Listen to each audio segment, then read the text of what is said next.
rendre indépendants les personnes sur leur habitat et indépendants au niveau constructif technique, mais aussi indépendants au niveau du choix de leur mode de vie. Bienvenue dans Oberkaï, le podcast qui te fait découvrir des solutions concrètes et éthiques pour améliorer ton habitat. Je m'appelle Caroline et à travers chaque épisode, je donne la parole à un acteur de l'habitat éthique. Comme toi, je me pose de nombreuses questions sur la rénovation et la construction de mon futur chez moi. Alors ensemble, partons à la recherche de solutions adaptées à chacun d'entre nous et cela commence dès maintenant. Bonjour à tous, bonjour Marik.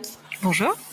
Alors, bienvenue sur Oberkaï. Tu es cofondatrice des ateliers Turmgassel. Vous êtes fabricant de yourtes contemporaines en Alsace. Je dis vous parce que, avec ton partenaire Philippe Ponel, vous avez une passion commune pour les questions écologiques, en particulier en ce qui concerne l'habitat. Votre aventure a commencé en 2015 lorsque vous avez entrepris un voyage prolongé pour prendre du recul sur vos modes de vie et de consommation. De retour de votre voyage, vous avez décidé d'unir vos compétences et de créer en 2018 les ateliers Turmgassel. Spécialisés dans la conception et la fabrication de yourtes pour l'habitation et le tourisme, vous mariez la tradition des steppes mongoles aux techniques de construction modernes et écologiques. Le résultat, des yourtes lumineuses, thermiquement confortables, on va en parler, conçues avec soin et privilégiant les fournisseurs locaux et les matériaux éco-sourcés. Le sujet d'aujourd'hui, vous l'avez compris, c'est les yourtes et leurs différents usages. J'ai hyper hâte de commencer, mais est-ce que j'ai tout bon jusqu'ici déjà, Marie? Ouais. Trop bien. Eh ben, écoute, on va commencer cet épisode. J'ai déjà hâte de rentrer dedans, mais d'abord, tu m'as préparé 2 affirmations, une vraie, une fausse, pour notre jeu brise-glace. Je t'écoute pour commencer. Ok. Alors, la première affirmation, c'est à partir du moment où je suis propriétaire de mon terrain, j'ai le droit de poser une yourte. Donc ça, c'est la première. Et la seconde, c'est le plus gros intérêt écologique d'une yourte contemporaine, c'est le peu de matériaux de construction qu'elle nécessite. Ok. Alors, je m'y connais pas assez, mais je dirais... J'ai envie de dire qu'il y a peu de matériaux, justement. Donc, je dirais que la deuxième est vraie et la première est fausse. Quand on est propriétaire d'un terrain, on peut mettre une yourte. Ça, c'est faux. Et la deuxième est vraie. Ouais, Est-ce que j'ai bon ? c'est ça.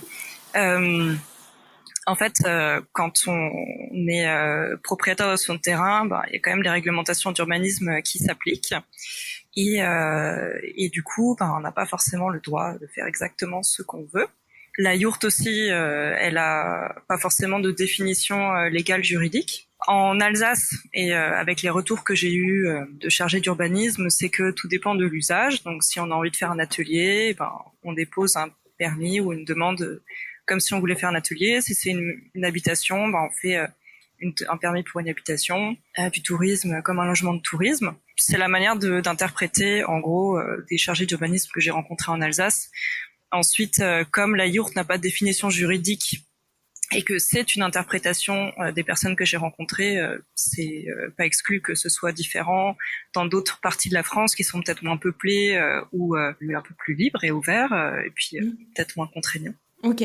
Et sur la deuxième, du coup, au niveau des matériaux, on est d'accord qu'il y a peu de matériaux utilisés pour la yourte. On va en parler, mais est-ce que globalement, tu me mets un peu le contexte derrière cette affirmation ? Oui, c'est ça. En fait, si on compare la construction d'une yourte avec la construction d'une maison, clairement, c'est une ossature qui va être très légère, qui nécessite très peu de matériaux. Un peu difficile à dire exactement combien pèse une yourte, mais c'est très très peu, quoi. Et on le voit aussi au niveau des déchets que génère le chantier, ou justement que ne génère pas vraiment le chantier. C'est vraiment c'est infime par rapport à une maison traditionnelle. C'est ça. Ok. Et aussi par rapport aux énergies que les matériaux nécessitent pour être fabriqués. Comme on est sur des matériaux qui vont être naturels, assez relativement peu travaillés, le bilan carbone des matériaux qu'on utilise va aussi être très très faible. Trop bien. Bon, on va parler de tout ça, on va rentrer un peu plus dans le détail. Pour commencer cet épisode, j'aimerais bien... Est-ce que tu sais d'où vient un peu le modèle de la yourte ? Est-ce que tu connais un peu leur histoire ? Juste pour introduire aussi d'où ça provient, quoi. Et ça, en fait, des yourtes, c'est pas un type d'habitat qui est restreint à la Mongolie. Enfin, c'est un peu l'image qu'on en a. D'ailleurs, en Mongolie, on n'utilise pas le terme yourte, mais le terme ger. Donc, des yourtes, il y en a de l'ouest de la Chine jusqu'en Turquie, en fait. Donc, c'est sur un territoire très vaste. Les formes des différentes yourtes sur cet énorme territoire va varier, mais globalement, ce qui relie en fait toutes ces constructions, c'est qu'elles vont être rondes et que le modèle constructif va être similaire. Donc, c'est-à-dire qu'on va avoir un treillis comme voilà pour le mur, des perches de toit, un puits de lumière qui réunit le tout. Et ensuite, voilà, en fonction d'un pays à l'autre, d'une tradition à l'autre, les formes vont un peu varier, la manière de l'installer, de l'isoler va varier. C'est assez, ouais, on peut en trouver partout et on s'arrête pas juste à la Mongolie où ça a Non. peut-être été un berceau peut-être à un moment donné ou pas forcément d'ailleurs, ça a peut-être évolué au fur et à mesure Alors, de l'histoire de l'habitat. je sais pas si ça, ouais, d'où l'origine de la yourte, si c'est précisément la Mongolie ou si c'est juste un truc. Je pense que en fait, c'est un type de structure qui a énormément voyagé parce que c'est le but, le principe. À la base, c'est de faire une construction qu'on monte et qu'on démonte rapidement, et du coup, difficile de savoir exactement d'où ça vient parce qu'en fait, ça voyage tellement rapidement, tellement vite que. Mais bon. Sur le principe plus nomade finalement. Voilà, c'est ça. Et après, la Mongolie, c'est un peu le pays qui nous fait penser à la yourte, mais pas que en fait. Mais pas que. Ok, trop bien. Justement, est-ce que tu peux nous expliquer un peu aussi comment les yourtes elles peuvent s'adapter justement à nos modes de vie un peu plus modernes, par exemple en France, hein, du coup. Comment en fait ça peut s'incrémenter en fait dans nos modes de vie à tous ici et enfin là je prends l'exemple de la France, mais ça pourrait être dans d'autres pays européens hein, bien sûr, mais comment ça s'adapte? Ouais, ça c'est une super question parce que en fait le climat en France, et encore il y a différents types de climat en France quoi, mais et celui qu'on peut avoir dans les steppes d'Asie centrale est très différent. Nous, dans notre climat, on va avoir potentiellement des hivers qui vont être froids mais humides. On a plus d'humidité en fait, mais on a aussi des hivers chauds, des étés chauds. Et alors que en Asie centrale, c'est un climat qui va plutôt être aride et froid et sec. Les matériaux qui vont être utilisés en Asie centrale s'adaptent pas forcément à ceux dont on aurait besoin en France ou en Europe si on a envie d'être un peu plus large. Ce qu'on a vu en fait nous, c'est que il faut répondre à la question de l'humidité. Si en fait on monte une yourte mongole en France ou du moins en Alsace, très rapidement ça va moisir en fait parce que ça n'aura jamais vraiment le temps de sécher. Donc ce qu'on a décidé de mettre en place, c'est de se dire en fait on prend le concept de la yourte, c'est-à-dire le type d'ossature, le modèle constructif, mais ensuite on va appliquer toutes les différentes couches isolantes qu'on mettrait dans de l'ossature bois plus classique. Et mon compagnon du coup qui est charpentier et qui s'occupe de toute la partie constructive des yourtes, lui il a été formé dans l'ossature bois alsacienne, et donc il s'est dit on va essayer d'appliquer ce qu'on fait en ossature bois sur des yourtes. Et donc on va avoir le treillis, l'ossature, c'est ce que j'appelais les murs quoi. Et ensuite derrière, donc là on a une petite toile qui est décorative juste pour avoir un fond blanc quoi. Mais en fait juste derrière il y a un frein vapeur, et ce frein vapeur il est vraiment tout autour de la yourte, et il crée une étanchéité à l'air, c'est-à-dire qu'il y a très peu d'humidité qui va pouvoir traverser et aller dans les murs. Et en fait c'est nécessaire parce que en hiver quand on vit dans la yourte, on respire, on cuisine, on prend une douche. Mais bon, rien qu'avec la respiration, ça crée déjà beaucoup d'humidité. Et en fait, l'humidité chaude, elle reste à l'état gazeux. Et en fait, quand elle traverse les parois et qu'elle rencontre ensuite l'air froid, ce gaz va se transformer en petites gouttelettes, ce qui s'appelle la condensation. Et du coup, ça va mouiller notre isolant. Et à terme, en fait, créer des taches d'humidité. Ça peut mouiller aussi et du coup faire moisir le bois. Et en fait, ça ne rend pas la structure pérenne dans le temps, quoi. Et donc l'idée avec le frein vapeur, c'est de faire en sorte que cette humidité qui est dans la yourte ne traverse très peu, c'est un frein à vapeur, c'est pas un pare-vapeur qu'on met, c'est aussi deux choses différentes, mais traverse très peu les murs pour faire juste que cette condensation n'ait pas lieu. Et du coup, ça veut dire que ce type de yourte, il faut l'aérer comme on aérerait une maison, quoi. Ça veut dire que voilà, tous les jours, on ouvre un peu la fenêtre, comme une maison assez classique.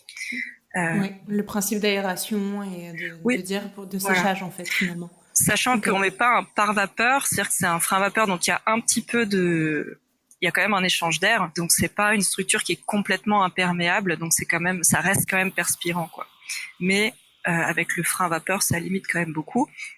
Et ça limite suffisamment pour qu'on n'ait pas ce phénomène de condensation. Ok, trop bien. Ça permet d'imager un peu au niveau des matériaux. Donc, est-ce que si je résume un petit peu au niveau des matériaux peut-être plus traditionnels qu'on garde de la yourte, il y a tout l'aspect ossature, toile, et sur le côté un peu, pas nouveau, mais plus européen que vous rajoutez par rapport aux conditions météorologiques, on a ce frein vapeur. Voilà. Alors on a ce frein vapeur. Ensuite on a le type d'isolant est pas tout à fait le même. C'est-à-dire que dans les yourtes traditionnelles on va avoir du feutre et donc c'est de la laine qui va vraiment être condensée, bouillie, enfin très compactée.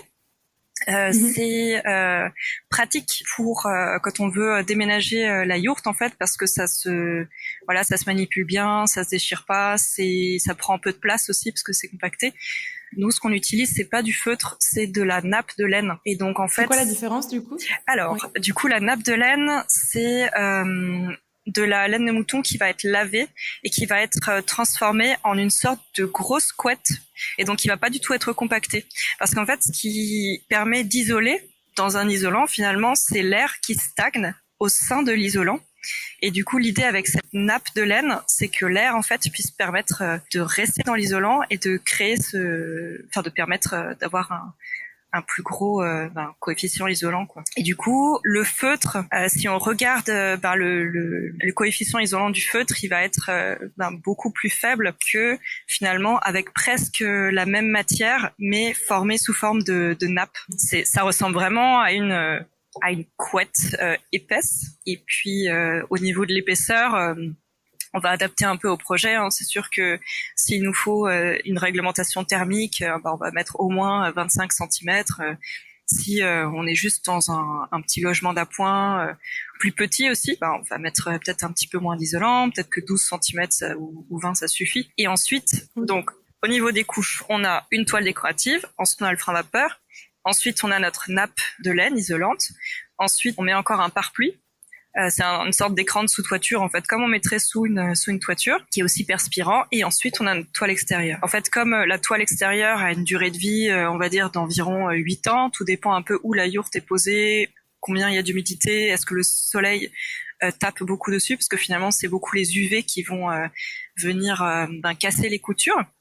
Et donc créer des risques d'infiltration, on met encore un pare-pluie en dessous, c'est-à-dire que si au bout de 7-8 ans, il y a un peu des coutures qui commencent à craquer, il y a encore le pare-pluie en sécurité, donc on n'est pas dans l'urgence de se dire « Ah mince, il va y avoir une infiltration et toute la yourte risque d'être inondée ».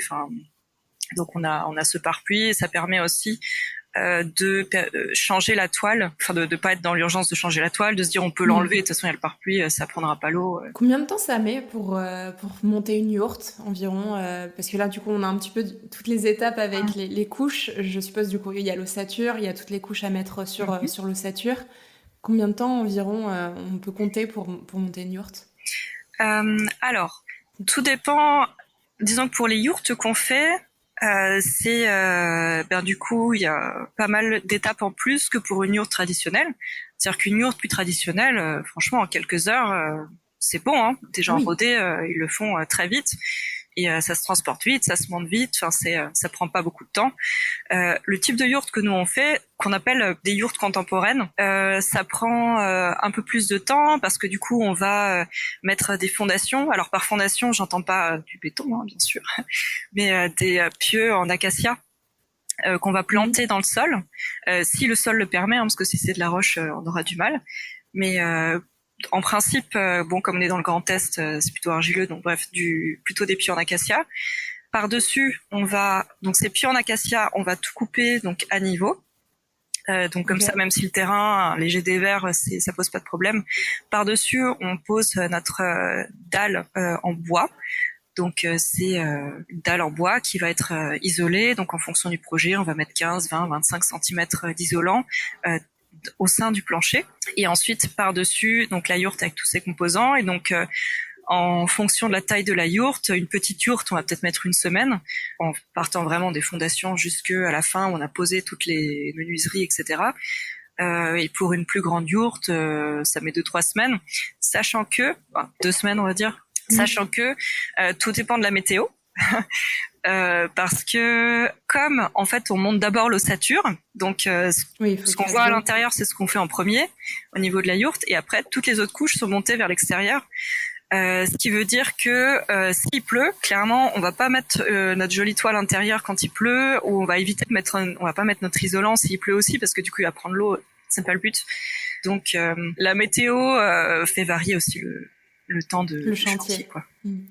Mais bon, globalement, on peut considérer quand même que c'est hyper rapide par rapport à un projet plus traditionnel pour dire d'avoir son chez-soi, quoi. Ah, mais c'est clair. Ouais. Sachant qu'on parle du montage et pas de la construction, c'est-à-dire qu'on va construire toutes les différentes pièces détachées de la yourte dans nos ateliers, et ensuite le montage c'est l'assemblage du gros meuble Ikea quoi, si on veut.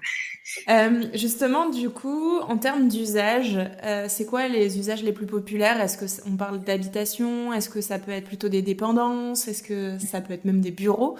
Quels sont un peu les usages traditionnels que vous avez vus aussi de par votre expérience, et ce qui se demande le plus finalement? Alors nous, on est beaucoup en lien et on construit beaucoup des yurts pour des personnes qui ont vraiment un projet d'habitation. Donc c'est, j'ai envie de dire, presque le premier usage, soit d'habitation, les personnes vont vraiment y habiter à 100%, soit justement d'avoir une petite yourte supplémentaire pour avoir une pièce supplémentaire à côté de leur habitation actuelle qui est peut-être un peu petite. Donc ça peut être par exemple, il manque un peu une chambre dans la maison, on fait une yourte, ou alors on a ça peut être, je sais pas, des familles recomposées qui se disent en fait une semaine sur deux on a 2 enfants en plus, et du coup on se fait une yourte, et donc ça permet d'avoir plus d'espace. Donc ça, j'ai envie de dire, c'est quand même les personnes qui viennent nous voir principalement, c'est pour de l'habitation. Ensuite un petit peu pour le tourisme aussi, pour faire de l'accueil touristique, un peu pour de l'accueil de public pour des écoles par exemple. Aussi. Des bureaux, pas pour l'instant. Alors nous, du coup, on a notre yourte nous sert de bureau. Vous êtes la première yourte bureau, alors. C'est nous. mais je pense pas on n'est pas la première. Hein, mais ouais, du coup, plutôt des personnes qui ont vraiment le projet. Majorité d'habitation. Ouais. Et justement, en termes de confort et d'équipement, est-ce que c'est possible d'avoir un confort dans une yourte? Alors c'est une question complètement ouverte, aussi fourni que ce qu'on pourrait imaginer dans une maison plus traditionnelle. Confort, alors on va le faire sur plusieurs plans: thermique, confort aussi d'usage, cuisiner, dormir, se laver, etc. Comment ça se passe? Alors déjà, le confort dépend un peu de chaque personne. Ce qui va être très confortable pour quelqu'un va être insupportable pour quelqu'un d'autre. Ensuite, si on veut se baser par rapport à des réglementations, donc par exemple, on peut faire des yourtes qui se calent sur la réglementation thermique du bâtiment, qui est d'ailleurs une obligation pour quand on construit du bâti neuf, en fait, à usage d'habitation, et ça va être ensuite étendu en principe par la suite. Donc au niveau du confort thermique, c'est possible d'avoir le même confort thermique qu'une habitation. Comment du coup dans une yourte? Alors dans une yourte, on peut alors nous, ce qu'on voit derrière, c'est un poêle à pellets. Voilà, c'est ce qu'on a choisi parce que ça permet d'avoir ce confort de chauffer à distance et de pouvoir, par exemple, si on n'est pas là pendant un mois et que on sait qu'il va faire très froid, et on va mettre juste un minimum de chauffage pour qu'il fasse 5-10 degrés, comme on a un peu des machines, que soit sûr qu'il n'y ait pas de souci, qu'il n'y ait pas de gel, pour juste la garder en gel. Donc ça, c'est quand même un gros confort. Du coup, ce type de poêle à peler, ça nécessite un petit peu d'alimentation électrique. Oui. Voilà. Mais clairement, ouais, on a choisi ça. Ensuite, on pourrait avoir un poêle à bois, on pourrait avoir une pompe à chaleur. Il y a des petites pompes à chaleur qui existent. Il y a certaines personnes qui choisissent ça. Donc, en Ok. fait, tout ce qu'on pourrait installer dans une habitation classique, c'est possible de le mettre dans une yourte aussi. Hein. Ensuite, il faut voir à chaque fois, quand on réfléchit au mode de chauffage, quelle est mon isolation, quelle est la surface, enfin, de quoi j'ai besoin en fait. Et souvent, on a tendance à se dire il faut beaucoup chauffer, et du coup à choisir un mode de Mhm. chauffage qui est beaucoup trop élevé par rapport à ce dont on a réellement besoin. Euh, Une surface moyenne de yourte, c'est combien à peu près? En moyenne, euh, hein, ouais, ce qui est entre demandé pour une habitation. pour une habitation, on va dire entre 30 et 80 mètres carrés, quoi. Ok. Voilà. Ouais, donc Ensuite, ça peut nous, déjà être un bel appartement, entre guillemets, 80 mètres carrés. On se dit déjà, ah oui, oui, ouais, oui, c'est ça. C'est c'est des ça. belles Et en fait, surfaces, quoi. ouais, c'est une surface qu'on peut laisser ouverte, mais qu'on peut aussi cloisonner, Mm. dans laquelle on peut faire des pièces, faire une salle de bain, des chambres. Et sur le dessus de nos cloisons de pièces, en fait, du coup, on crée une mezzanine, et donc ça fait de nouveau un espace supplémentaire. Et tout dépend de la manière dont on conçoit en amont la yourte, c'est-à-dire que en fait, des portes et des fenêtres, on peut en mettre un peu partout où on veut. On conçoit un peu sur mesure en fonction du terrain, de comment est orienté le terrain, comment est la pente, d'où vient le soleil, où est le sud-est, etc. Mm. Du coup, en fonction de ça, on va se dire bon, on va pas mettre de baie vitrée en plein sud, donc la baie vitrée, on va la mettre plutôt là. Et idéalement, une porte, on la met plus proche de l'accès, histoire de pas avoir besoin de faire le tour de la yourte pour accéder à la porte. Enfin, et du coup, ouais, en fonction du terrain, de l'orientation et de ce qu'on prévoit aussi comme utilisation. Donc, combien de chambres on va vouloir, salle de bain, etc. On va positionner les fenêtres et les différents ouvrants pour ensuite pouvoir cloisonner et avoir nos ouvertures bien positionnées en amont. J'ai une question qui est peut-être idiote, mais ça me pop maintenant. Mhm. Au niveau des évacuations, de l'eau, des eaux sales, etc., comment ça se passe? Enfin, moi, je l'imagine comme ça, hein, mais c'est peut-être une fausse croyance. Comme on pose, entre guillemets, une yourte sur un terrain, pour les raccordements, comment ça se passe? En fait, tout dépend du terrain. Mhm. Si on fait un permis de construire, il y aura forcément une possibilité de se raccorder et du coup, on va faire comme un raccordement classique. Hein, c'est-à-dire qu'on va percer. En fait, il y a une sorte de vide sanitaire sous la yourte, comme elle est sur pilotis. Donc, elle n'est pas posée Ok. directement sur le sol à Oui. prendre l'humidité, quoi. C'est-à-dire qu'il y a nos pilotis qui vont surélever le tout, et donc il y aura ce vide sanitaire en dessous qui nous permet ensuite de creuser, d'enterrer nos gaines et ensuite de les faire ressortir par le plancher à l'endroit où ça nous arrange, par exemple au niveau de la salle de bain ou de la cuisine. Et ensuite, voilà, on distribue le reste des arrivées dans la yourte.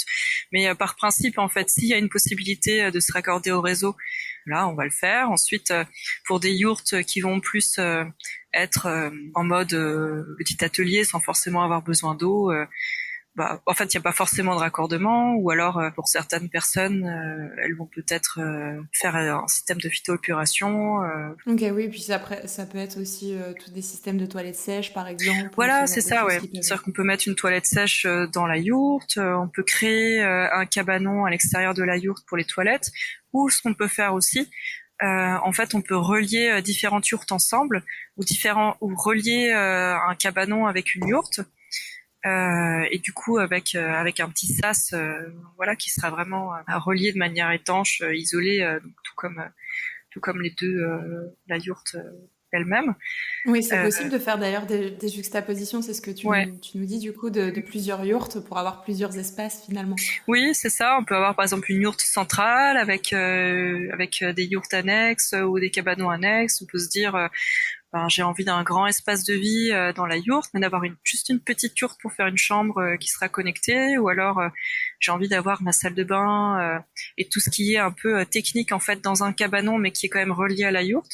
Donc avoir le Mhm. chauffe-eau, les toilettes, la douche, ce genre de choses dans un cabanon.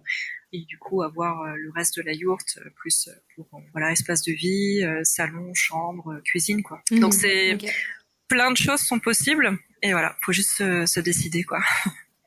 Mais bon, oui, globalement, tout est possible sur le plan confort de pièces, de vie, comme Oui. une habitation plus traditionnelle, quoi. Oui, ouais, c'est ça pour en revenir à ta question d'origine. Ouais, en fait, on peut, c'est ça, on peut faire des chambres, on peut faire des salles de bain. Ce sera pas exactement pareil que dans une maison. Hein, je veux dire, on est dans du rond. Faut s'adapter facilement à la forme. Mais Ouais, voilà. Ensuite, sachant que plus la yourte est grande, plus l'arrondi en fait va être léger. Hein, mais trop bien. Et j'aimerais revenir sur ce point. On en a légèrement parlé dans le brise-glace avec tes affirmations. Sur le plan légal, comment ça se passe justement? Est-ce que on a évoqué le permis de construire. Comment c'est considéré un peu légalement? Si demain, moi, j'ai envie de construire une yourte sur mon terrain ou j'ai même pas forcément encore de terrain, comment ça se passe? En fait, au niveau de l'urbanisme, chaque terrain va avoir un type de zonage. Donc, il peut y avoir des terrains constructibles et les terrains constructibles peuvent avoir différentes catégories de zonage. Il peut y avoir des terrains agricoles, des terrains naturels, qui eux, il y a de nouveau plein de sous-catégories à chaque fois. Et donc, en fonction du zonage du terrain, mais aussi en fonction des règlements d'urbanisme ou plans locaux d'urbanisme qui s'appliquent au type de zonage de son terrain, et ben tout est possible ou pas possible quoi. C'est-à-dire que quand on cherche un terrain pour y poser une yourte, première chose c'est de demander le règlement d'urbanisme à la mairie. Et dans ce règlement d'urbanisme, on peut voir ok, j'aimerais poser la yourte là sur ce terrain. Ce terrain il est zoné de telle manière. Qu'est-ce qui est écrit dans le règlement d'urbanisme par rapport aux constructions qui seront faites sur ce type de terrain. Et c'est assez technique et c'est pour ça qu'en fait on peut pas dire de manière générale j'ai le droit ou j'ai pas le droit de poser une yourte parce que ce type de question est ultra spécifique. Ce que je recommande à chaque fois c'est d'aller voir le chargé d'urbanisme soit de la communauté de communes soit de la commune s'il y en a un, bon si c'est une plus grosse commune. Et de lui poser directement la question. C'est-à-dire que on peut aller voir le maire et avoir un peu son avis, mais en fait le maire il va pas être spécialisé en question d'urbanisme. Et en plus la yourte a pas forcément de définition légale, voilà, du tout. Et du coup clairement lui il va peut-être dire si le projet lui semble opportun ou pas, ou si lui ça lui plaît comme projet ou pas, mais il va pas pouvoir. C'est assez improbable qu'il sache spécifiquement si on a le droit ou pas de le faire, sachant que le droit est pas tout à fait clair.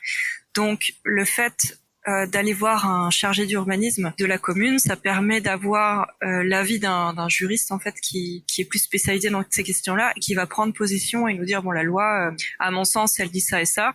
Et du coup après au niveau du moment des dépôts des autorisations, on est quand même plus dans le clair et on a quelqu'un qui est un peu assermenté qui nous a dit que c'était possible ou pas. Ce que je disais avant, moi je parle de mon expérience en Alsace parce que en fait l'Alsace c'est quand même une région qui est assez densément peuplée. Du coup les règlements d'urbanisme sont quand même assez stricts, je pense, par rapport à d'autres régions qui seront peut-être moins peuplées, dans lesquelles ce sera un peu plus voilà, ce sera un peu plus libre. En Alsace, du coup, le retour que j'ai eu, c'est l'usage, c'est-à-dire à quoi va servir cette yourte. Et du coup, ensuite, on se cale à l'usage pour définir dans quelle catégorie on se trouve. Et donc, par exemple, si je prends l'exemple de notre terrain sur lequel on a posé cette yourte, donc là, nous, on a besoin cette yourte nous sert de bureau et d'atelier de couture. Et donc en fait le terrain sur lequel on a posé notre yourte c'est un terrain constructible, mais si on voulait faire une habitation il faudrait au niveau du règlement d'urbanisme que le toit ait deux pans, et en fait une yourte on peut pas considérer que ça ait deux pans, c'est un peu donc si on ça a pas forcément deux pans, donc déjà on est limité à ce niveau-là, mais en fait il peut y avoir aussi des restrictions par rapport aux aspects extérieurs. Des fois, il y a des phrases en fait dans les règlements d'urbanisme qui disent que l'aspect doit être j'ai plus la phrase exacte, mais que l'aspect général doit en s'inclure en ouais. harmonie avec les autres constructions, ce genre de choses. Et du coup, ça dépend de l'interprétation de la personne qui De la va personne. délivrer le permis, en fait. Moi, je trouve que la yourte, c'est une super addition au paysage, que ça se voilà, C'est montable, c'est mon avis démontable. et Ouais. voilà. Et en plus, c'est ça. En plus, c'est démontable. Il n'y a pas de D'artificialisation du sol, d'artificialisation des sols. supplémentaire, on Euh, va dire. Ouais. voilà. Donc Mm. si on cette yourte, en fait, on peut complètement la démonter et faire un potager sur l'endroit où elle est montée. En fait, Mm. il y a rien qui est définitif. Mais du coup, si j'avais voulu faire une maison d'habitation en yourte, le règlement d'urbanisme ne nous l'aurait pas autorisé. Si j'avais envie de faire un logement touristique, c'était aussi interdit. Voilà.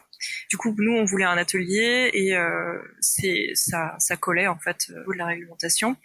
Ensuite, on est relativement à l'intérieur d'un village, même si on ne nous voit pas. Mais bon, du coup, c'est une zone voilà d'habitation Ok, classique, quoi. ouais. Donc, vaut mieux Ça, demander effectivement oui, directement à la personne. c'est ça. En fait, du Euh, coup, aller voir la mairie, demander le règlement d'urbanisme et on peut présenter le projet à la mairie parce qu'en fait, si le maire est clairement en désaccord avec ce projet, il va vraiment pouvoir mettre des bâtons dans les roues et même si légalement on a le droit de monter cette yourte et qu'il n'a pas envie qu'elle soit montée, ça risque d'être compliqué oui, quoi. Et c'est juste pas ok. un bon début pour ce type de projet. Mais aller voir la mairie, pour présenter le projet au maire pourquoi pas, demander le plan d'urbanisme et contacter le chargé d'urbanisme pour voir si le projet et le règlement d'urbanisme collent en fait. Compatible, ouais. Et Voilà. du coup, ensuite, on est d'accord, ça part sur un classique permis construire, pardon, Mm. pour une yourte, quoi.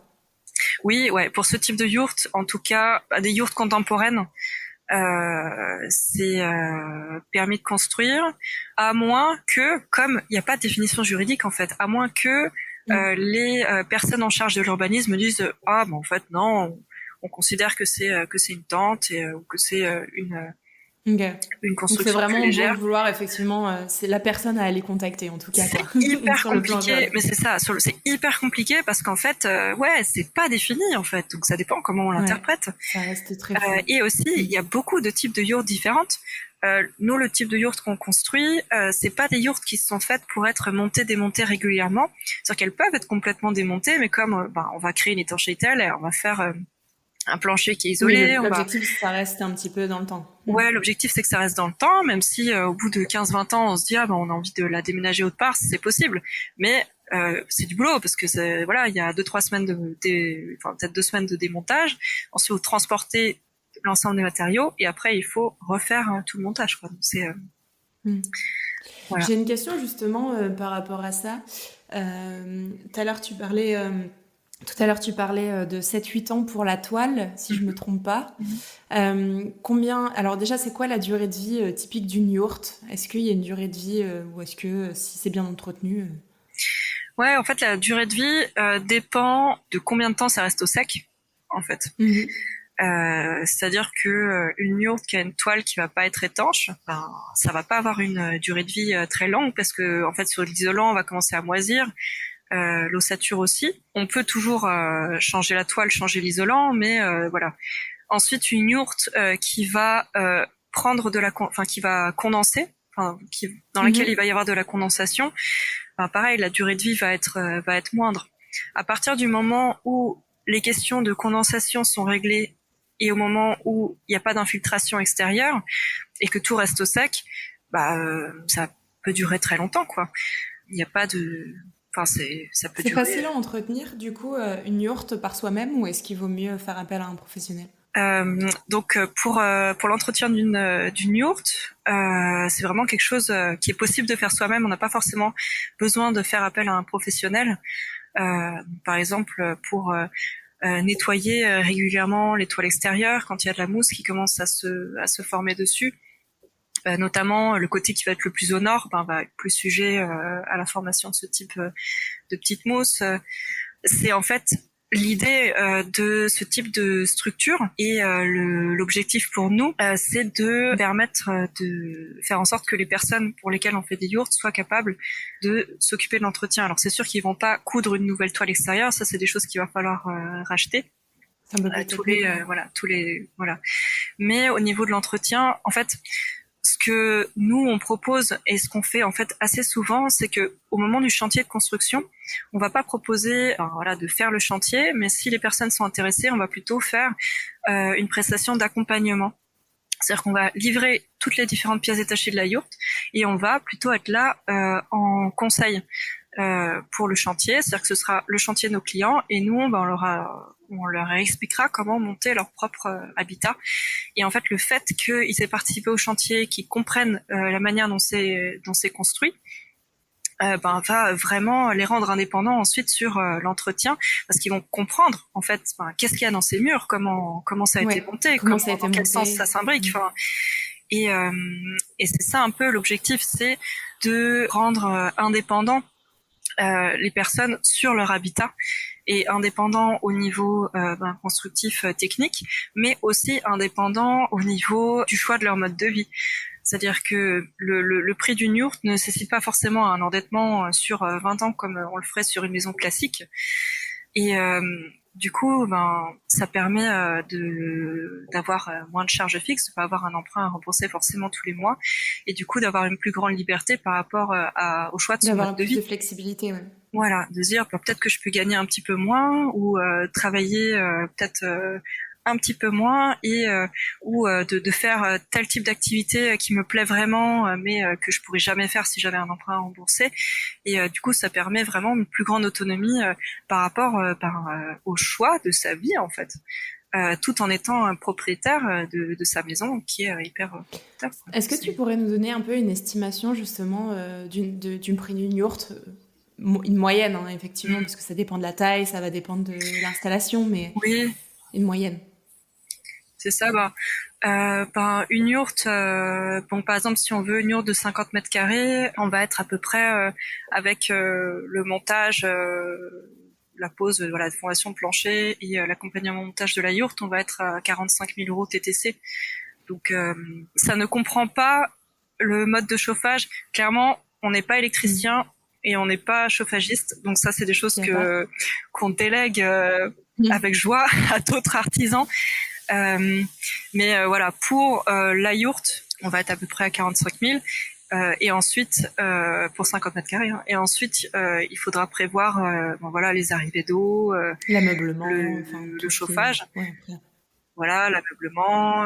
Ensuite, on peut cloisonner à l'intérieur. Donc ça, c'est de nouveau. Si on fait des chambres ou des choses comme ça, c'est des frais un peu supplémentaires, donc qui sont pas exorbitants. Oui, mais ça permet déjà d'avoir la structure. En fait. On se dit la structure globale, elle est déjà pour 50 mètres carrés, comme tu disais, à 45 000. Ce qui est effectivement par rapport à une maison traditionnelle un bon prix, quoi. Non. Ouais, oui, c'est ça. Ouais, c'est pour ça que. Et sachant que cette yourte, si dans 20 ans, on a un autre projet sur un autre terrain, c'est possible en fait de la déménager. C'est possible, ça se revend aussi une yourte. Hein, c'est possible, de la revendre au bout d'un certain temps. Alors certes, c'est à chaque fois des chantiers assez conséquents, mais la possibilité reste là. Trop intéressant. Je vois encore une fois que l'heure tourne, les sujets sont passionnants, je pourrais rester des heures. Est-ce que tu aurais un dernier point à rajouter sur ce sujet, quelque chose qu'on n'aurait pas évoqué? Sinon, je te propose de passer à la phase d'action du podcast. Une dernière chose que je voulais ajouter au niveau des usages de la yourte dont j'ai pas forcément parlé avant. C'est aussi une bonne solution quand on veut rénover son habitat, notamment faire des rénovations écologiques qui nécessitent souvent pas mal de main-d'œuvre et plus de temps. Le fait d'installer une yourte sur son terrain le temps des travaux, ça permet de vivre sur son terrain, d'être à côté pour réaliser les travaux. Par la suite, ça peut se transformer en chambre d'amis, ça peut se revendre, ça peut être un atelier. Mais en fait, je trouve que la yourte aussi, c'est une super bonne addition pour la construction écologique ou la rénovation écologique et ça permet en fait moi je pense notamment en Alsace au niveau des maisons à colombage. Il y a énormément de maisons à colombage qui sont détruites chaque année et qui sont pas rénovées parce qu'en fait c'est voilà, la rénovation ça prend beaucoup de temps et des fois en fait rénover des anciennes maisons au niveau du coût c'est pas forcément intéressant économiquement parlant, mais du coup le fait de s'installer, de se dire j'ai ce projet d'auto-rénovation écologique de ma maison, de s'installer en yourte à côté, et ça pourrait faire en fait beaucoup de bien à la rénovation écologique et au final à la préservation de l'architecture traditionnelle. Ok. Effectivement, ça pourrait être effectivement intéressant de penser justement sur ce nouvel usage de la yourte qu'on n'aurait pas forcément idée quoi de premier abord. Donc bel ajout, je le prends. Trop bien. Est-ce que tu es prête à passer à la phase action? Ouais, allez. Allez, c'est parti. Action. Je profite de cette coupure, tu te demandes peut-être comment soutenir notre travail sur Oberkaï. Déjà, tu peux noter ce podcast. C'est un moyen simple mais crucial pour atteindre un public plus large. Sur Apple Podcast ou iTunes, on t'invite à laisser une note et un commentaire. Et si c'est sur Spotify, tu peux également nous soutenir en partageant ce podcast en story et en nous taguant sous le nom Oberkaï-Média. On compte sur toi. Et maintenant, retour à notre intervenant. Concrètement, comment ça se passe pour son bercail ? Nos auditeurs, ils ont un projet de yourte, tu t'en doutes. Qu'est-ce que tu leur conseilles ? Une première question à se poser, un acteur à conseiller, un conseil hyper concret à leur donner. Très concret, aller à la mairie, demander le règlement d'urbanisme et jeter un coup d'œil déjà pour voir si c'est complètement possible ou pas. Discuter avec le maire, parler du projet, vraiment concrètement voir au niveau légal s'il y a des grosses restrictions au niveau de la mairie ou de la Comcom au niveau de l'urbanisme, ce qu'il en est. Ok, vraiment déjà savoir si le projet est viable ou pas quoi. Oui, en fait, parce qu'on peut passer beaucoup de temps à s'imaginer des choses géniales et en fait après se rendre compte que concrètement là sur ce terrain ça va pas être possible quoi. Et donc c'est et donc retirer comme le flou autour de ça. Ouais, c'est ça. Ouais, et puis on peut se projeter sur un terrain et du coup faire des plans par rapport à ce terrain et puis après au bout d'un moment on se rend compte en fait non, sur ce terrain ce sera pas possible quoi. Donc clarifier le plus possible parce que la réglementation est pas très claire, mais clarifier le plus possible en amont quoi cette question légale quoi. Trop bien. Dans ta vision, dans le meilleur des mondes, c'est quoi pour toi ton bercail idéal ? Alors mon bercail idéal, c'est un petit cocon bien isolé et lumineux. Alors ça peut être une yourte, mais ça peut aussi être une maison ossature-bois, mais bien isolée, lumineuse. Ce bercail, il faut quand même qu'il y ait parce que j'ai pas besoin forcément de beaucoup de surface en soi. Par contre, j'ai besoin d'espace extérieur, d'endroits pour faire mon potager.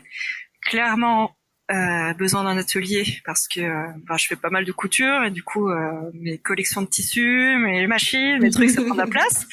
Donc il me faut un atelier, ça peut pas être dans la maison.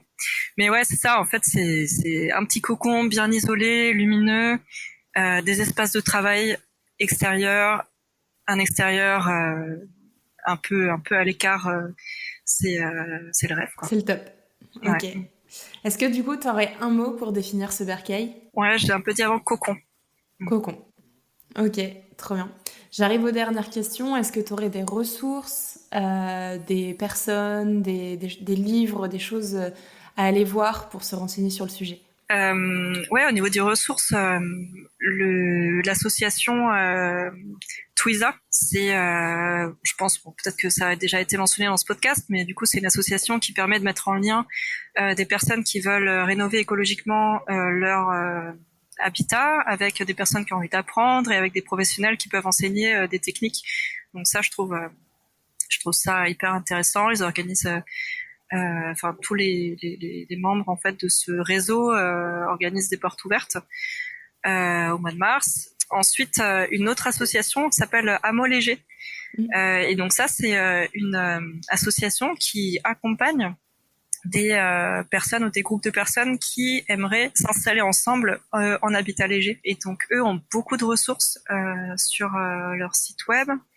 Notamment, ils ont créé un MOOC, un MOOC sur s'installer en habitat léger, qui reprend en fait toutes les étapes à suivre. Les bonnes questions à se poser peut-être. Voilà, les questions à se poser, aussi les différents types d'habitat léger, parce qu'il y a la yourte, mais en fait il y en a beaucoup, quoi. Et donc Amo Léger, ouais, c'est une super association. Ensuite, alors il y a un constructeur de yourte qui s'appelle Olivier Dauche, qui a écrit un livre qui s'appelle Vivre en rond ou habiter en rond. Maintenant j'ai un doute. Construire en rond. Construire en rond. J'étais presque. Et alors c'est ça reprend les processus constructifs de différents habitats ronds. Donc ça peut être un tipi, une yourte, un carter. Et c'est relativement détaillé. Donc ça, c'est pas un mode d'emploi non plus, voilà. Mais je trouve ça bien quand on s'intéresse à ce type d'habitat et qu'on se demande tiens comment c'est construit. Ça reprend bien. C'est Construire en rond par Olivier Dauche, qui fait du coup également des yourtes contemporaines. Ensuite, si on veut des références un peu plus littéraires, je conseille plus sur la question, pas forcément sur la yourte en elle-même, mais sur les réflexions qu'on peut se faire par rapport à son mode de vie, par rapport à son rapport à la nature, parce qu'au final vivre en yourte, c'est ça en fait, c'est re-questionner sa manière de vivre, sa manière d'habiter, enlever ce qui est pas forcément nécessaire et réduire un peu à l'essentiel, et souvent faire de l'extérieur aussi son lieu de vie. Et du coup le livre Dans la forêt de Jean Hageland est vraiment super. Donc c'est un peu un livre dystopique qui. Il va falloir que tu me l'épelles le nom là. Ouais. Pour les ressources. Et ça, et ensuite, alors il y a un livre que j'ai lu qui m'avait passionné, qui est de Scott et Helen Nearing, qui s'appelle Living the Good Life. Et donc il est écrit en anglais. Je suis pas sûre qu'il ait été traduit, mais pour les personnes qui aiment lire en anglais, c'est l'expérience d'un couple dans les années 30 aux États-Unis qui ont qui étaient universitaires et qui ont fait cette démarche de retourner vraiment à la campagne, de construire de leurs propres mains des choses. Et donc c'est toute une réflexion justement par rapport à ça, revenir à l'essentiel, utiliser des matériaux naturels, aussi par rapport à l'alimentation, faire pousser ce qu'on mange, arrêter de manger de la viande ou vraiment réduire. Du coup c'est des livres qui sont intéressants par rapport à la démarche autour de la vie en yourte. Ok, trop bien. Et écoute, je mets tout ça en description du podcast, comme ça on retrouvera tous les liens. J'ai plus qu'à te remercier. Merci pour ce passage. On peut vous retrouver sur votre site internet. Vous êtes présent aussi sur les réseaux sociaux, sur Facebook et Instagram. Est-ce que j'ai oublié un endroit ? Oui, non, c'est ça. C'est ça, je mettrai également les liens. Je te remercie pour ce passage, merci pour tous ces éléments sur la yourte. Je pense qu'on a fait un bon tour en tout cas du concept, des usages et de tout ça. Merci à toi. Un petit mot pour la fin ? Merci à toi pour cet accueil sur le podcast. Et puis c'est chouette d'avoir cet intérêt sur d'autres types d'habitats et qui est pas forcément connu et sur lequel on n'a pas forcément beaucoup d'informations. Et maintenant, on en a. En tout cas, merci à toi. Et puis, j'ai plus qu'à dire à tout le monde, à bientôt dans vos bercailles. Merci d'avoir écouté l'épisode jusqu'au bout. Bon, tu le sais déjà, mais un dernier rappel. Si tu as aimé cet épisode, tu peux nous soutenir en laissant 5 étoiles sur Spotify et Apple Podcast. Et en laissant un commentaire pour nous dire ce qui t'a plu et les sujets que tu souhaiterais voir abordés dans nos futurs épisodes. Allez viens, construisons nos bercailles ensemble. Ta voix compte et tes idées sont hyper précieuses pour faire évoluer ce média. Merci d'être là, merci de nous écouter et surtout merci de contribuer à cette belle communauté. Prends soin de toi et à bientôt dans ton bercail.